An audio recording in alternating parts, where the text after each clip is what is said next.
በራሳችሁ ተስፋ አትቁረጡ። እውነቴን የምነግራችሁ በራሳችሁ ተስፋ አትቁረጡ። በየቀኑ የተስፋ ሰው መሆን አለብን። ቀኑን ሙሉ ስማ አንተ እግዚኦ በተስፋ ባሕቲትከ አይደርከኒ አይደል ያለ ቅዱስ ዳዊት። አቤቱ አንተ ባለኝታ አሳድረኸኛልና ብሏል መዝሙር 5 ላይ። ለመሆኑ ተስፋ ምንድን ነው? ተስፋ ማለት አለኝታ ማለት ነው አይደለም? ተስፋ ማለት አለኝ ማለት ነው፣ አለኝታ ነው። እግዚአብሔር ከአባቶች ጋር ብቻ ሳይሆን ከእኛም ጋር እንዳለ ማመን ነው። እግዚአብሔር ከአባቶች ጋር ብቻ ሳይሆን ከማን ጋር እንደሆነ ከእኛም ጋር የሚኖር ነው እግዚአብሔር። መጽሐፈ ኢያሱ ምዕራፍ 1 ቁጥር 5 ላይ እንዲህ ብሎ ይናገራል። ኢትፍራህ በከመ ሀሎኩ ምስለ ሙሴ ከማሁ እሄሉ ምስሌከ ወኢያሃድገከ። ከሙሴ ጋር እንደነበርኩ ካንተ ጋር እኖራለሁ፣ አትፍራ፣ በመከራም አልጥልህም ማለት እግዚአብሔር ለሙሴ ነበር እንጂ እኔማ እንዳይል ከሙሴ ጋር እንደነበርኩ በዚያው መጠን ካንተ ጋር እኖራለሁ አለ። እግዚአብሔር ከአባቶች ጋር እንደነበረው ከእኛ ጋር ይኖራል። ከትልልቆች ጋር እንደነበረው ከትንንሾች ጋር ይኖራል። እግዚአብሔር ከእኛ ጋር ለመሆን ከእኛ መስፈርት ፈልጎ አይደለም ከእኛ ጋር የሚሆን። ፍጥረቶቹ በመሆናችን አብሮን አለ። ሰው በመሆናችን አብሮን አለ። ክርስቲያን በመሆናችን አብሮን አለ። ፍጥረቶቹ ስለሆን እንደ ማንኛውም ፍጥረት መልቶ አብሮን አለ። ሰው ስለሆን በአርአያው በአምሳሉ ስለፈጠረን በልዩነት ከእኛ ጋር አለ። ክርስቲያኖች ስለሆን ደግሞ ተዋህዶን አብሮን አለ። ያን ነው ማሰብ። ከአባቶች ጋር እንደነበረው ከእኛ ጋር ነበር። ከሐዋርያት ጋር ለሐዋርያትስ ምንድን ነው ያላቸው? የሰጣቸው ዋስትና አሁን ምንድን ነው? ወአነ እሄሉ ምስሌክሙ እስከ ሕልቀተ ዓለም፣ እስከ ዓለም ፍጻሜ እኔ ከእናንተ ጋር ነኝ። ሁልጊዜ እግዚአብሔር ለሰው ልጆች የሚሰጠው ተስፋ እኔ ከእናንተ ጋር ነኝ፣ እስከ ዓለም ፍጻሜ እኔ ከእናንተ ጋር ነኝ። እስከ ዓለም ፍጻሜ ጴጥሮስ አለ፣ ዮሐንስ አለ፣ በርቶሎሜዎስ አለ፣ ታዲዮስ አለ፣ ማን አለ? እስከ ዓለም ፍጻሜ ከእናንተ ጋር ብቻ አይደለም ከሚመጣው ትውልድ ጋር ሳልለወጥ አብሬ እኖራለሁ። ዕብራውያን ምዕራፍ 13 ቁጥር 8 ላይም ቅዱስ ጳውሎስ የነገር እንደዚህ ነው። ኢየሱስ ክርስቶስ ዘትማልም ወይም ወክማውት እስከ ዓለም። ኢየሱስ ክርስቶስ ትናንትም ዛሬም እስከ ዘላለሙ ድረስ ሕያው ነው፣ አይለወጥም። እኛ ኃጢአተኛ መሆናችን እግዚአብሔር ከእኛ ጋር አብሮን እንዳይሆን አያደርግም። እንዳይዋሃደን ግን ያደርጋል። ተዋህዶን እንዳይኖር በክብር እንዳይገለጥልን ያደርጋል። እንዳይጠብቀን ግን አያደርግም። እውነት ለመናገር የበደል መጨረሻ እግዚአብሔር ከኔ ጋር የለም ማለት ነው። እንደዚህ ማለት ልብን ያደነድናል ይላል። ልብ ይደነድናል ይላል ቅዱስ ዮሐንስ አፈወርቅ በድርሳኑ ሲናገር። እግዚአብሔር ከኔ ተለይቷል፣ እግዚአብሔር አይምረኝም፣ እግዚአብሔር አይቀበለኝም፣ ከኔ የራቀ ነው ማለት ልብን ያደነድናል። ልብ ሲደነድንስ እስመ እምግዘፈ ልብ ይከውን ተቃርኖተ እግዚአብሔር። ልብ ሲደነድን ደግሞ እግዚአብሔርን መቃረን ይመጣል። ይሄስ ምን ያመጣል? ያንሰአስህ መዓተ እግዚአብሔር፣ የእግዚአብሔርን መዓት ደግሞ ያነሳሳል። ልብን ማደንደን። ልብ የሚደነድነው ከየት ጀምሮ ነው ሲባል እግዚአብሔር ተለይቶኛል ከማለት። ቅዱስ ጳውሎስ በአንደኛ ቆሮንቶስ መልእክቱ ምዕራፍ 12 ላይ ሲናገር እንዲህ ይላል። ምናልባት ሰዎች እየጸለዩ ህልም ሊያዩ ይችላሉ፣ ራእይ ሊያዩ ይችላሉ፣ ጥያቄያቸው ሊመለስላቸው ይችላል። በጠሩት ቁጥር እግዚአብሔር አለሁ እነሆኝ ሊላቸው ይችላል። እኛ ግን ጠይቀን አልተሳካልን፣ ጀምረን አልተፈጸመልን ሊሆን ይችላል። የዛ ጊዜ እግዚአብሔር ትቶኛ እንላለን። ግን ምንድን ያለ አሃዊነ ኢንፈቅድ ትኩኑ አብዳነ በእንተ መንፈስ ቅዱስ። ወንድሞቻችን ስለ መንፈስ ቅዱስ ሞኝ እንድትሆኑ አልፈቅድም ይላል። ሞኝ መሆን ማለት ነው። ትርጓሜያችን ምን ይላል? መንፈስ ቅዱስ ከእናንተ ሳይለይ እያለ ተአምር ሲያደርግላችሁ ባለማየታችሁ ምክንያት ትቶኛል አትበሉ ነው።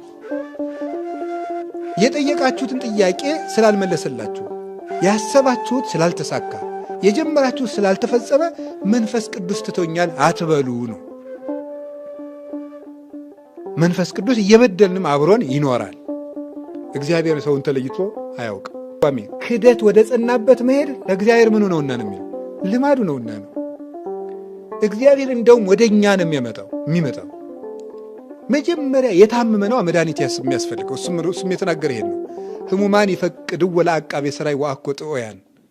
ባለመድኃኒትን የሚሹት የታመሙ ናቸው እንጂ ጤነኞች አይደሉም። ስለዚህ ጌታችን ኢየሱስ ክርስቶስ ቀድሞ ጴጥሮስን አነጋገረው። ጤነኛውን ዮሐንስን አይደለም ያነጋገረው። ሕመም የጸናበትን ጴጥሮስን አይደል ያለሱስ። ለታመመችው ሕዋሳችን የበለጠ እንክብካቤ እናደርግላታለን። ጣቴ ብትታመም እንዳልተኛባት፣ እንዳልሰብራት፣ እንዳላደማት ጋሬጣ የበለጠ ጥንቃቄ፣ ስስ ለሆነው አካላችን የበለጠ እንጠነቀቃለን። ሰው ድንጋይ ቢወረውርበት ቶሎ ብሎ አይኑን የሚጋርደው አይኑን ነው። ለደካማ አካሉ የበለጠ ጥንቃቄ ያደርጋል። ስለዚህ ጌታችን መድኃኒታችን ኢየሱስ ክርስቶስ የበለጠ ለደካሞቹ ጥንቃቄ ያደርጋል፣ እንክብካቤን ያደርጋል። ተስፋ ማለት በእግዚአብሔር እጅ ላይ ነኝ ብሎ መናገር። የእናንተ የራስ ፀጉራችሁ እንኳን የተቆጠረ ነው ይላል። አያችሁ፣ ፀጉራችን ትርፍ አካላችን ነው። ግን ከእናንተ ትርፉ ነው የሚጣል ነገር የለኝም ነው። ሁሉ የኔ ገንዘብ ነው። የእናንተ ጥፍራችሁ ይሁን ፀጉራችሁ ይሁን የኔ ገንዘብ ነው። ቆጥሬ ሰፍሬ ይይዛችኋለሁ። እንድትጠፉብኝ አልፈልግም። አሳልፌም አልሰጣችሁም። በእኔ እጅታ በእኔ ጥበቃ ስር ትኖራላችሁ ነው። እጁ ደግሞ ሁሉን የሚችል ነው። እግዚአብሔር እጅ ውስጥ ማደር እና አይለየኝም ማለት እሱ ውስጥ መኖር በጽላሎተ ረድኤቱ እንደሚጋርደን እረኛ ነኝ ብሏል አይደለም? እኔ እረኛችሁ ነኝ፣ እጠብቃችኋለሁ። ምንድነው? ወበጽላሎተ ክነፊ ከምን ብላይ ነው የሚለው? ክድነኒ፣ እንደ አይን ብሌን ጠብቀኝ ነው። አይን በሽፋሽፍት ተጠብቃ የምትኖረውን ያህል ጠብቀኝ ነው። አንዲት ነገር ውልብ ስትል ከሽፋሽፍት ቀድሞ ላይን የሚደርስላት የለም። እንደዚያ ፈጥነህ ጋርደኝ ማለት ነው። ቅዱስ ዳዊት ሰው በእግዚአብሔር ጥግ እንዲህ ተጠግቶ ይኖራል። እግዚአብሔርን ጥግ ማድረግ አብሮኝ ይኖራል ማለት ተስፋ ይባላል። ስለዚህ ሁሉን የሚችል ላይለየን ቃል የገባልን በደልንም አልበደልንም አብሮን የሚኖር ሲኖር ደግሞ የሚችል አባትም አምላክም ስላለን በተስፋ በሉ ደስ ይበላችሁ። በእግዚአብሔር ተስፋ መደሰት ማለት ምን ማለት ነው? በእግዚአብሔር ከሆነ የማይቻሉ ነገሮች ሁሉ ይቻላሉ ነው። ተስፋ ማለት እሱ ነው። በእግዚአብሔር ከሆነ የማይቻሉ ነገሮች ሁሉ ይቻላሉ። ተስፋ እሱ ነው። ከሞተ ሕይወት ይመጣል። ከበላተኛ መብል ይወጣል። ካለቀ ነገር የሚኖር ነገር ይመጣል። በእግዚአብሔር ሁሉ ይቻላል። እሱ ነው ተስፋ ማለት። የማይቻሉ ነገሮች በእግዚአብሔር ይቻላል። ኩሉ ይትካሀል ለዘየአምን ማርቆስ ምዕራፍ 9 ቁጥር 23 ላይ ይሄንን ማመን ነው። ዓለም ሁል ጊዜ የምታሳየን ምንድን ነው? ያ ማለት ነው ችግሮች ውስጥ ሲሆኑ ችግሩን ትቶ ማንን ማሰብ ነው? እግዚአብሔር ማሰብ። ይሄ ነገር ያለቀ ነው የሚል ነገር ስናይ ለእግዚአብሔር እኮ ይቻላል ብሎ መታመን ተስፋ ይባላል። ዘይትካሀል በኀበ ሰብእ ይትካሀል በኀበ እግዚአብሔር። በሰው ዘንድ የማይቻል በእግዚአብሔር ይቻላል ብሎ ማመን ነው። በሰው ዘንድ የማይቻል በሐኪም ሊሆን ይችላል የማይቻል ሐኪም ከሆነ አይቻልም። ንጉሥ ከሆነ አይቻልም። በሰው ዘንድ ያልተቻለ ግን በእግዚአብሔር ይቻላል። እግዚአብሔር ሰው እንደሚያይ አድርጎ አያይም ነው። እግዚአብሔር ሰው እንደሚያስበው አያስብም። እግዚአብሔር እንደ ሰው አድርጎ አይደለም የሚሰራው። እግዚአብሔር የሚያሰኘው ከሰው ውጪ በሆነ መንገድ ስለሚሰራ ነው። እኛ ከምናውቀው ኃይል በላይ ይሰራል እግዚአብሔር። ይህን የሚያደርግ እሱ ነው። በዚህ መታመን የማይቻሉ ነገሮች በእግዚአብሔር ይቻላል።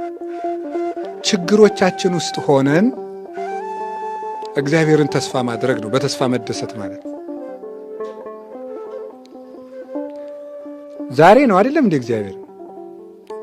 አሁን እግዚአብሔርን መከራ ውስጥ ሆነን ተስፋ እናደርገዋለን ማለት የሆነ ችግር ውስጥ ሆነን መቼም ችግሩን ያሳልፈዋል ብለን ነው አይደል ተስፋ የምናደርገው? አይደለም። እዚያው መከራው ውስጥ ሆነን ራሱ ማን አብሮን አለ ነው? እግዚአብሔር አለ ነው።